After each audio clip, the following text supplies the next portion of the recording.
ഗാന്ധിയുടെ രാമൻ അത് സംഘപരിവാരത്തിന്റെ രാമനെ പോലെ ഏതെങ്കിലും മിനാരം ഇടിച്ചു തകർത്ത് അവിടെ ഒരു അമ്പലം വേണമെന്ന് കാംക്ഷിച്ച രാമനെയല്ല ഗാന്ധി മനസ്സിൽ പ്രതിഷ്ഠിച്ചത്.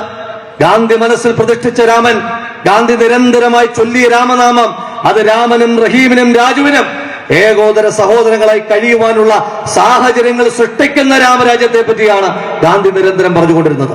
ആ രാമൻ നിങ്ങളുടെ രാമനെ പോലെ പില്ലാളി വീരനായ കയ്യിൽ അമ്പും വില്ലുമായി ആളുകളെ നിഗ്രഹിക്കുവാൻ വാളെടുത്ത് നിൽക്കുന്ന രാമനെയല്ല ഗാന്ധി പ്രതിഷ്ഠിച്ചത്. മറിച്ച് സഹോദരങ്ങൾക്ക് വേണ്ടി നിലകൊള്ളുന്ന, സഹോദരങ്ങൾക്ക് വേണ്ടി നിലപാടെടുക്കുന്ന, സഹോദരങ്ങളുടെ ദുഃഖത്തിൽ പങ്കാളിയാകുന്ന, ആ സഹോദരങ്ങളുടെ ദുഃഖത്തിനു വേണ്ടി, അതിന് ശമനം വരുത്തുവാൻ വേണ്ടി സ്വന്തം ശരീരത്തെ എത്രമാത്രം വേണമെങ്കിലും പീഡിപ്പിക്കുവാൻ തയ്യാറായി നിൽക്കുന്ന അഹിംസാവാദിയായ ഗാന്ധിയാണ്.